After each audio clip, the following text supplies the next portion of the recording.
또 우리 자기 자신을 좀 한번 또 격려하면 좋겠습니다. 이렇게 자기 자신을 좀 이렇게 보다듬어 주시고, 한 해 반년이죠. 6개월 동안 수고한 자기 자신에게 상반기 6개월 동안 수고했다, 성업아 수고했다, 누구야 수고했다, 이렇게 하겠습니다.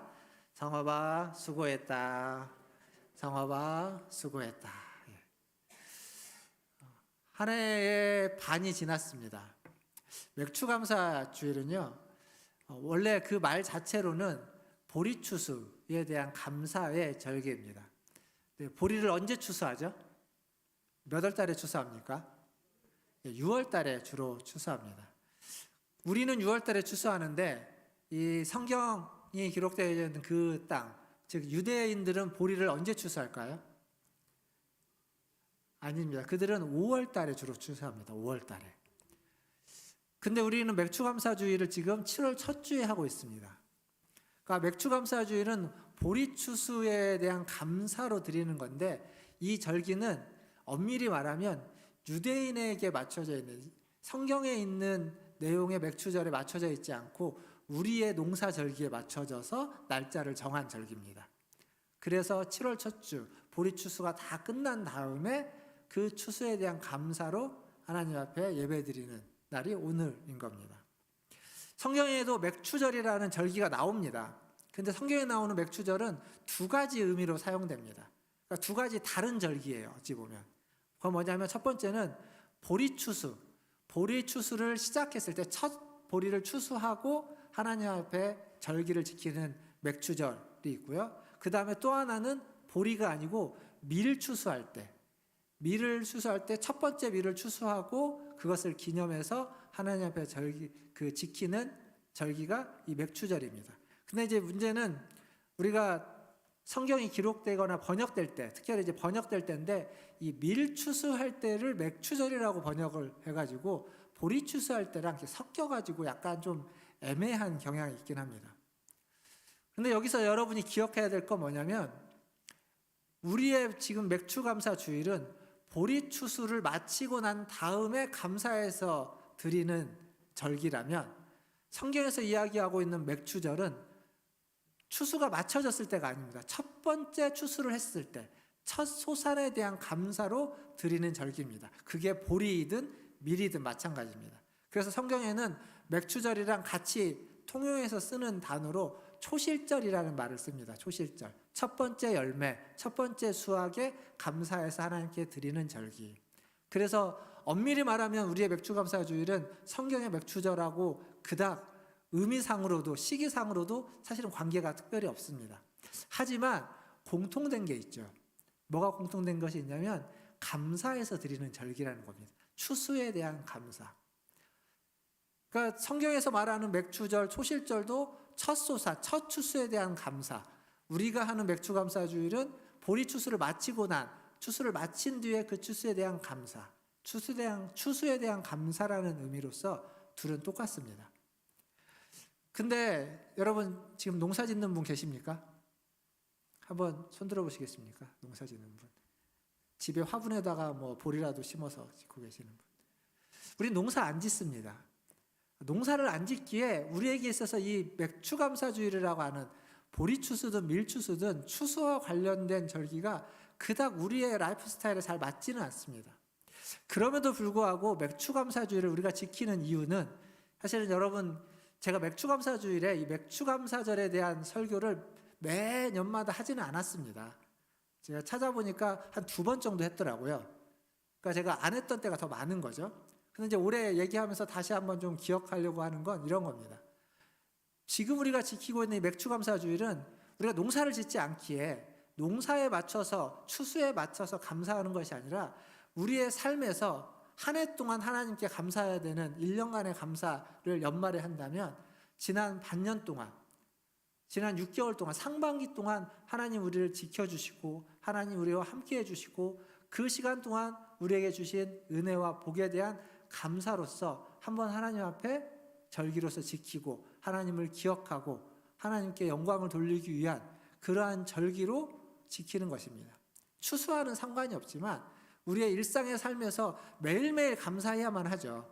매주 감사해야만 하지만 그 중에 특별히 올해 반년을 하나님이 지켜주셔서 무탈하게 지켜주셔서 여기까지 왔습니다 라고 하는 의미로서 감사하는 절기, 그것이 오늘 이 맥추감사 절기가 될 것입니다. 더불어서 오늘 여러분들에게 드리고자 하는 말씀은 그렇게 감사하는 사람, 하나님 앞에 감사하는 사람이 우리의 삶에서 어떤 태도로 살아야만 하는지, 감사하는 자로서의 마땅한 삶의 태도는 무엇인지 오늘 말씀을 통해서 좀 같이 생각해 보려고 합니다.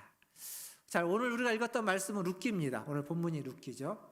제가 룻기는 2019년도에 한 10번에 걸쳐서 여러분하고 함께 나눴던 말씀입니다. 룻기라는 성경의 역사적인 배경은 어느 시대냐면 사사시대입니다. 사사시대.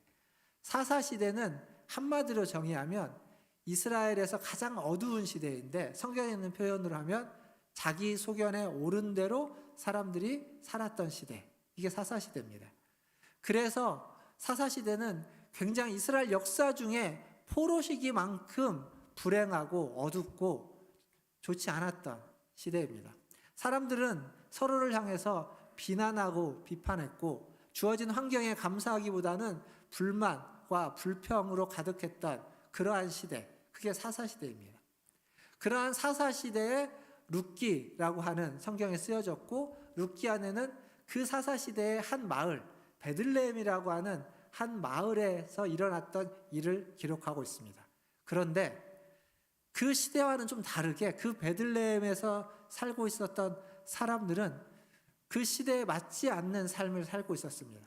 즉 서로를 향해서 비난하고 판단하고 불평하고 정죄하기보다는 서로를 향해서 복을 빌어주고 축복하는 사람들, 그 사람들이 살았던 마을이 베들레헴인 겁니다. 오늘 우리가 읽었던 봉독했던 말씀을 다시 한번 보겠습니다. 룻기 2장 4절인데요. 같이 한 번 더 같이 읽어보도록 하겠습니다. 2장 4절 시작. 마침 보아스가 베들레헴에서부터 와서 베는 자들에게 이르되,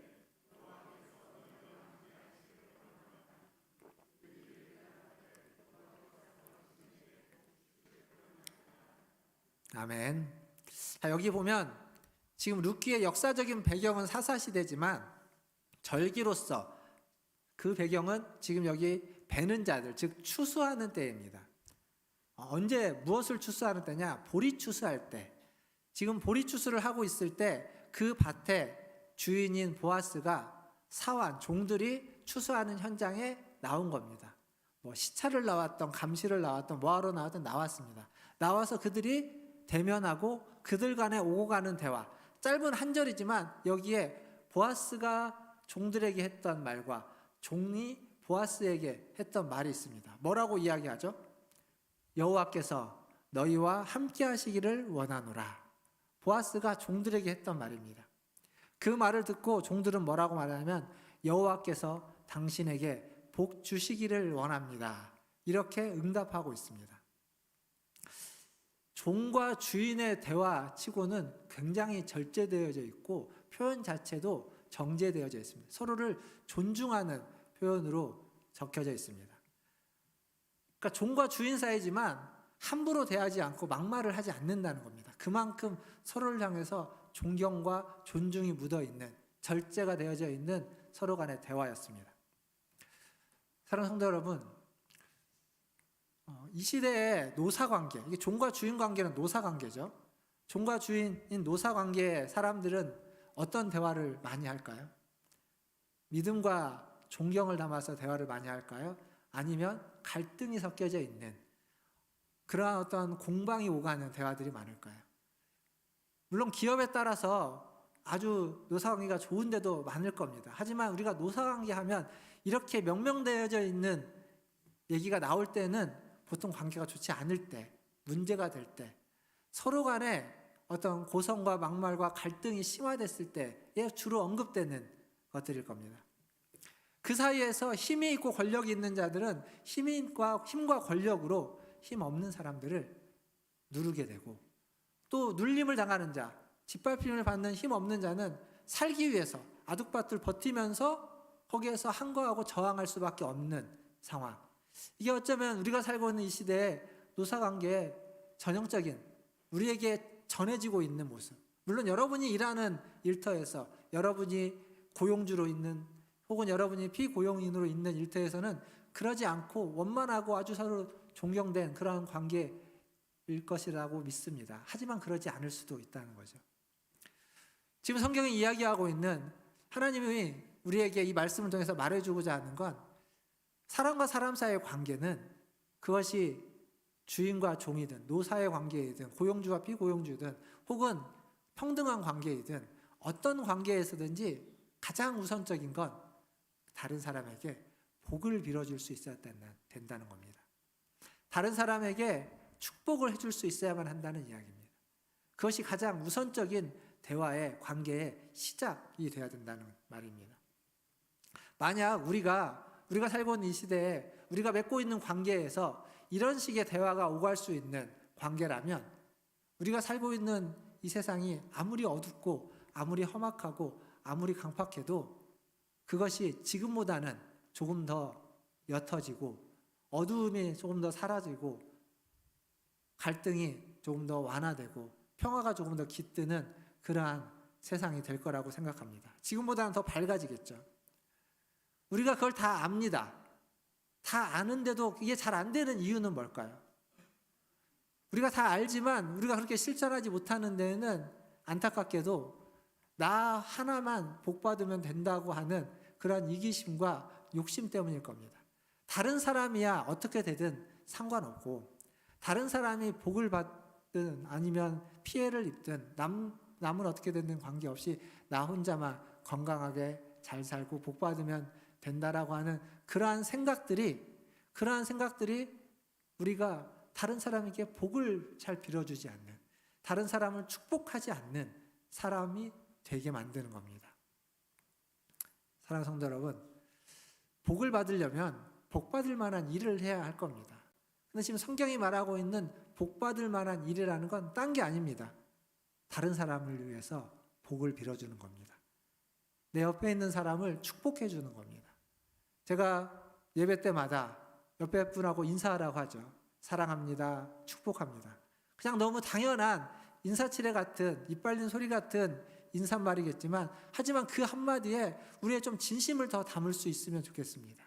정말 내가 이 사람을 지금 사랑하는 게 별로 없지만 더 사랑하고 싶어하는 마음을 담아서 사랑합니다 이야기하고 내가 이 사람에게 정말 하나님이 복을 주시기를 나에게 하나님이 복을 주시기를 원하는 만큼 그러한 마음을 담아서 하나님이 이 사람을 축복해 주기를 원하는 마음으로 축복합니다 라고 하는 그 인사말 그게 복받을 만한 일이다 라고 지금 이야기하는 겁니다. 우리 한 번 더 해볼까요? 복받을 만한 일을 옆에 분 보시면서 한 번 더 인사하겠습니다. 사랑합니다. 축복합니다. 진심을 담아서 여러분 마음에 진심을 담아서 한 번 더 해보겠습니다. 사랑합니다. 축복합니다. 사랑합니다. 선한 뜻으로 타인의 복을 빌어주는 사람 그것 자체가 사실은 복된 행동이고 복일 겁니다. 그런데 그런 사람을 하나님은 기뻐하시고 하나님은 축복하시고 그런 사람을 하나님은 잊지 않고 우리가 필요할 때 우리의 때에 맞게끔 우리에게 하나님이 복을 주실 거라고 믿습니다. 내가 빌어준 복보다 하나님은 우리에게 더 큰 복으로 응답해 주실 것을 복을 주실 것을 은혜 베풀어 주실 줄 믿습니다. 종과 주인의 관계 그게 보아스와 사환들의 관계였습니다. 근데 이 관계가 여기에서만 끝나지 않고 룻기에 등장하는 이방 여인 룻에게도 보아스는 동일하게 복을 빌어주고 있고 그를 환대하고 있습니다. 생각해 보십시오. 한 민족이 살고 있는 곳에 낯선 이방인이 오는 건 좋아하지 않는 그곳에 지금 추수를 하고 있습니다. 근데 추수하는 일꾼도 아니고 떨어진 이삭을 줍는 사람으로 낯선 이방 여인이 왔습니다. 환대할 수 있을까요? 좋아할 수 있을까요? 추수하는 일꾼들에게 종들에게 걸림돌이 될 수도 있습니다. 추수에 방해가 될 수도 있습니다. 그리고 조금 더 어떤 미신적인 것을 한다면 어떤 뭐라고 할까요? 그런 부정탄다고 여길 수도 있는 겁니다. 근데 보아스는요 전혀 그렇게 여기지 않고 이 여인을 박대하지도 않았습니다. 심지어는 추수하는 종들에게 좀 이삭을 땅에다가 뿌려놓으라고 했습니다. 그리고 그 뒤를 따라다니면서 룻이 이삭을 주울 수 있도록 했고, 종들만 먹을 수 있는, 종들을 위해서 준비해 놓았던 물을 그 여인도 마실 수 있도록 허락했고, 또 종들이 식사하는데 함께 앉아서 밥을 먹을 수 있도록 허락했습니다. 그러니까 문전박대하지 않고 그를 환대하고 그를 받아줬던 겁니다. 주인인 보아스는 그럴 수 있는데, 종인 보아스의 일에서 일하고 있는 종, 즉 베들레헴 다른 사람들, 그들에게는 불편할 수도 있을 텐데, 근데 그들도 다 보아스처럼 이 여인을 그대로 받아줬습니다. 룻기 4장에 가보면 보아스와 룻이 이제 결혼을 하게 됩니다. 결혼을 하게 될 때 베들레헴 사람들 그리고 장로들이 그 결혼을 축하해주고 그들을 축복해주고 복을 빌어주는 장면이 나옵니다. 많은 여인들이 나오미에게 와서 그 벌어진 일에 대해서 나오미를 축하해주고 축복하는 장면들이 나옵니다. 즉 베들레헴 사람들은 진심이었다는 겁니다. 사실 이게 진심이 아닐 수도 있습니다. 왜냐하면 그들이 봤을 때 이게 안 입고 온 눈으로도 얼마든지 볼 수 있는 상황이기 때문에 그렇습니다. 어쨌거나 중요한 건 사랑하는 성도 여러분, 다른 사람을 위해서 복을 빌어주는 것, 다른 사람에게 축복의 말씀을 전하는 것, 다른 사람을 이야기할 때 그 사람의 부족한 것과 잘못과 허물을 이야기하기보다는 그 사람이 잘한 것과 복받을 것과 그 사람이 얼마나 하나님을 잘 섬기고 있는지 좋은 이야기들을 많이 해주는 것, 그것이 하나님 보시기에 복받을 일이고, 그렇게 다른 사람을 축복하는 사람을 하나님은 잊지 않고 기억하고 때를 따라 필요에 따라서 우리가 하나님의 은혜와 자비를 구할 때 은혜와 자비를 복을 허락해 주실 줄 믿습니다. 오늘 이 예배 자리에 나오신 우리 모든 성도님들이 그러한 복을 빌어주는, 그래서 하나님으로 말미암아 하나님이 주시는 복을 받을 수 있는 축복의 사람이 다 되시기를 주님의 이름으로 축원드립니다. 제가 좀 전에 방금 앞에서 안 입고 온 시선으로 이 둘을 볼 수 있다고도 말씀드렸습니다. 그렇죠. 나이가 많은 보아스가 젊은 미망인을 아내로 맞이하는 것, 돈이 많으니까 할 수 있다라고 얼마든지 비난할 수 있습니다. 반대로 젊은 미망인이 나이 많은 사람을 유혹해서 그의 집에 들어가 앉는다, 이렇게 비난할 수도 있습니다. 얼마든지 그렇게 볼 수도 있는 시선 속에 이들은 노출되어 있었습니다.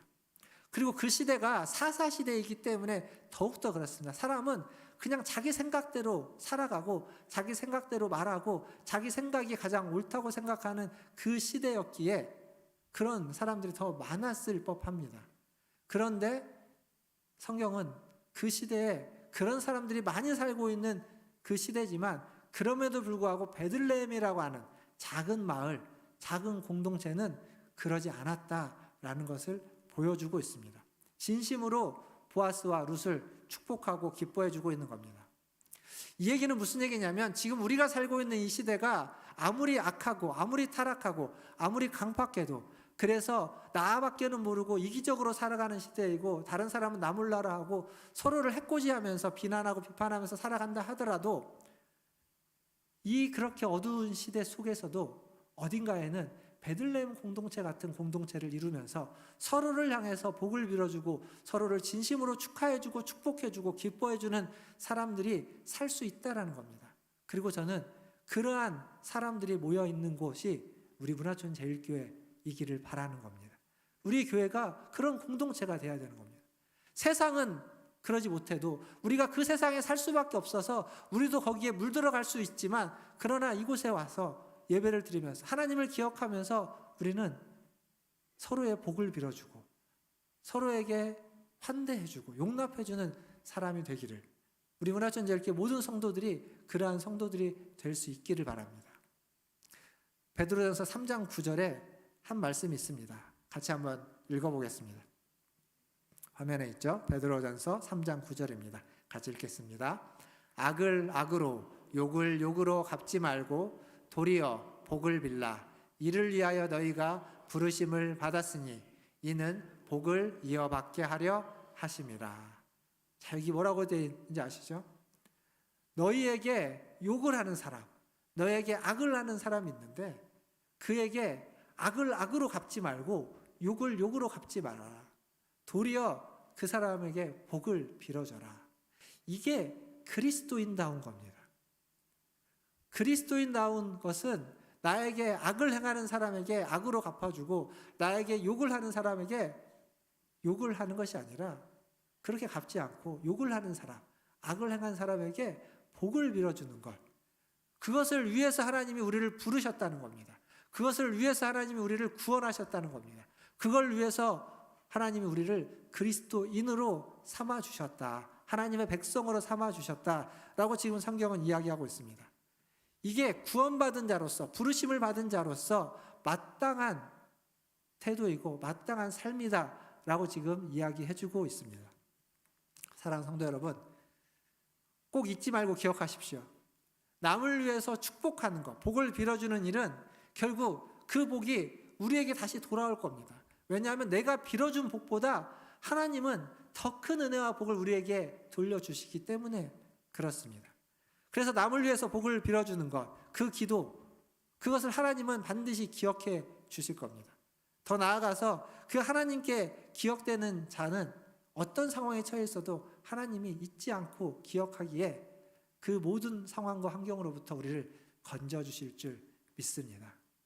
여러분 그거 아십니까? 아까 우리가 시작할 때 불렀던 찬양 있죠? 선한 능력으로. 이 찬양의 배경이 되는 건 그 2차 대전입니다. 독일에 디트리드 보레퍼라고 하는 목사님이 있는데 그 목사님이 그 독일 나치의 저항 운동을 하다가 감옥에 갇힙니다.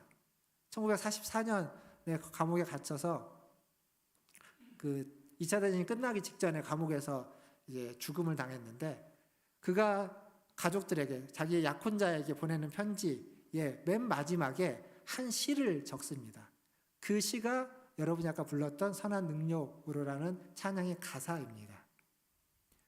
근데 가사를 생각해 보면 지금 처한 상황을 하나님 주시는 선한 능력으로 함께 이겨내자는 겁니다. 견디고 버티면 승리의 날, 영광의 날이 찾아올 거다라고 하면서 감옥에 갇혀 있는 자가 얼마 안 있으면 죽을 수밖에 없는 그가 감옥 밖에 있는 사람들에게 권면하고 위로하고 있는 내용입니다. 마치 감옥에 갇혀 있는 바울이 빌립보 교인들에게 빌립보서를 보내면서 하나님 앞에 기뻐하라고 이야기하고 있는 것. 나처럼 너희도 기뻐하라라고 이야기하는 것처럼 보네포도 그렇게 편지를 썼고 시를 썼습니다. 그리고 그것을 여러분은 아까 찬양으로서 함께 불렀던 겁니다. 한 달 동안 이 곡을 계속 여러 번 반복해서 부를 것이기 때문에 부를 때마다 좀 그 배경을 생각하면서 가사를 묵상하고 음미하면서 찬양하면 더 좋을 것 같습니다. 어쨌거나 이제 말씀을 마무리하겠습니다. 맥주감사주일, 맥주감사절은 추수에 대한 감사였습니다. 그런데 성경에서 말하고 있는 맥추절, 초실절 이것들은 앞에서 제가 말씀드렸지만 첫 소산에 대한, 첫 수확에 대한 감사의 의미가 더 많이 담겨져 있습니다. 그리고 성경에서는 첫 소산은, 첫 열매는 가장 귀한 것 취급을 합니다. 그래서 가장 귀한 것으로 하나님께 드리라라는 의미도 담겨져 있습니다.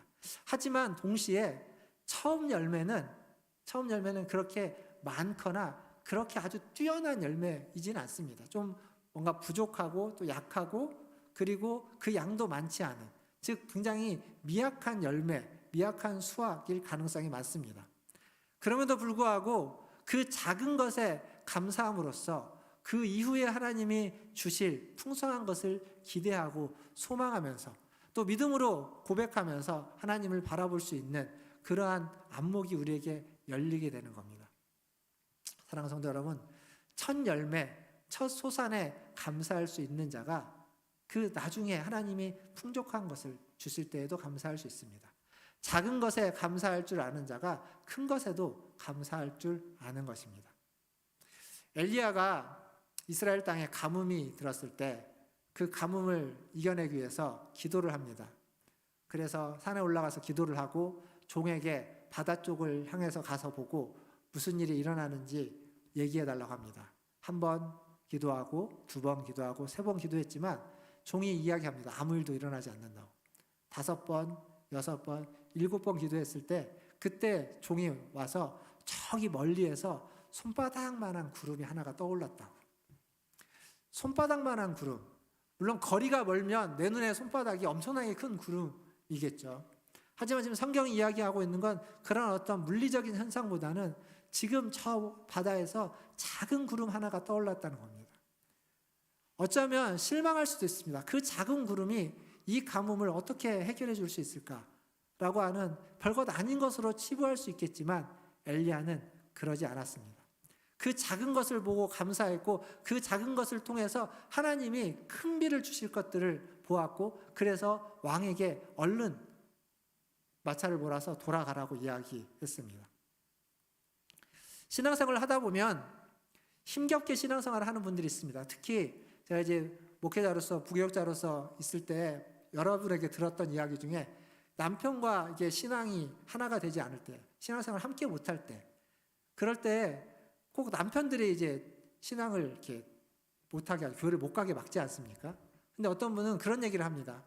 예전에는 남편 때문에 교회 오는 게 너무 어려웠는데 요즘은 교회 간다고 하면 아무 말도 안 한다고. 그것만으로도 너무 좋다고 합니다. 손바닥만한 은혜입니다. 그것도 손바닥만한 은혜.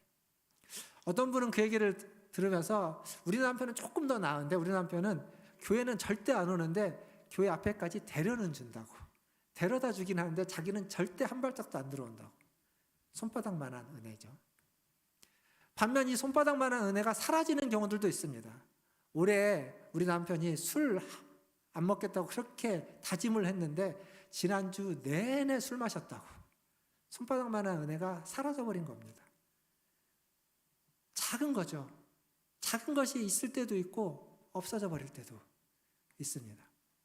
하지만 그 엘리야가 봤던 그 작은 구름, 그 작은 것이 우리를 실망하게 만들지 않고 그 작은 것이 있기에 하나님 앞에 나아가는 겁니다. 우리 속담에 이런 말이 있습니다. 첫 술에 배부르랴. 첫 술은 첫 번째 숟가락은 작습니다. 그거 하나 먹었다고 해서 배가 차지 않습니다. 하지만 그 하나는 뭘 이야기하죠? 그 다음 2번, 3번, 4번 먹을 수 있는 것이 있다는 걸 의미합니다. 그러니까 지금 첫 술에는 배부를 수 없지만 작은 손바닥만한 은혜에는 충분하지 않지만 그러나 그것이 있어야만 그 다음 은혜가 있는 겁니다. 첫 술이 있어야만 2번, 3번, 4번의 술이 있는 겁니다. 작은 것에 감사할 줄 알아야 큰 은혜를 받을 수 있는 사람이 되는 겁니다. 사랑하는 성도 여러분, 첫 열매, 작지만 눈을 떠서 그걸 보시고 그것에 감사하시고 그 첫 열매를 통하여서 하나님이 이후에 주실 더 크고 더 많은 그리고 더 풍성하게 베풀어 주실 은혜를 사모하고 또 그것을 위해서 인내하고 기다릴 수 있는 그러한 은혜가 저와 여러분에게 있기를 주님의 이름으로 축원드립니다. 이번 주 목요일부터 청년부가 수련회를 가죠. 청년들이 수련회에 가서 이러한 작은 것에 감사할 줄 아는 그러한 믿음의 눈이 떠지기를 바랍니다. 청년의 시기는 뭘 해도 큰 업적을 쌓기보다는 작은 것 하나라도 성공을 이루어가야만 하는 것들이 그러한 시기입니다. 근데 그 작은 것의 소중함을 모르고 큰 것만 바라보다가는 자신의 삶을 다져갈 수 없는 때입니다. 삶도 마찬가지고 믿음도 마찬가지일 겁니다. 청년부 수련회 한 번으로 만족할 수는 없을지라도 그 한 번이 2번이 되고 2번이 3번이 되고 계속 쌓여가면서 그들이 변화되고 성장해서 여러분과 같은 신앙으로 자라나고 여러분의 뒤를 이어서 하나님의 교회를 세워가고 하나님의 나라를 확장해가는 그런 하나님의 자녀들로 자라날 수 있기를 위해서 여러분이 기도해 주셔야만 하는 겁니다. 청년들이 기도의 제목을 여러분에게 나눠드렸던 것을 그냥 버리지 마시고 성경책에다가 꽂아놓고 잊지 마시고 한 주 동안 펼쳐보시면서 꺼내보시면서 꼭 한번 쭉 읽으시면서 읽기라도 하십시오. 읽고 그 뒤에 기도했다고 예수님의 이름으로 기도합니다라고 한마디만 덧붙이는 것 또한 여러분의 마음을 담아서 읽었다면 그것 또한 하나님이 받으시는 기도인 줄 믿습니다. 그 기도가 있으면 청년부 수련회가 더 은혜롭고 그 시간을 통해서 청년들의 축복과 변화가 시작되는 줄 믿습니다. 그렇게 올 한 주 청년들에게 복을 빌어주는 그리고 청년들뿐만 아니라 여러분 주변에 만나는 모든 사람들에게 복을 빌어주는 그래서 하나님이 주시는 복을 받기에 합당한 삶을 살아가시는 저와 여러분 다 되시기를 주님의 이름으로 축원드립니다. 기도하겠습니다. 오늘 말씀을 기억하며 기도하면 좋겠습니다. 맥추감사주일 1년에 딱 한 번 있는 시간이죠. 지난 반년 동안에 하나님이 내게 주신 것들을 찬찬히 한번 생각해 보십시오. 하나하나 다 열거할 수 없을 정도로 많고 그것을 감사하다 보면 시간이 부족할 겁니다. 하지만 그래도 몇 가지는 하나님 앞에 하나님 감사합니다. 하나님 지켜주시고 보호해주시고 도와주셔서 은혜 주셔서 감사합니다 라고 구체적으로 하나님께 좀 기도하시고, 그리고 하나님 하반기 또 이 연말까지 이어지는 이 시간들 속에서도 수많은 어려움과 난관이 있겠지만 하나님 도와주실 줄 믿습니다. 하나님이 지켜주시고 인도해 주실 줄 믿습니다. 하나님만 의지하고 살아가겠습니다 라고 함께 기도하며 나아가겠습니다. 기도하겠습니다. 아버지 하나님, 하나님의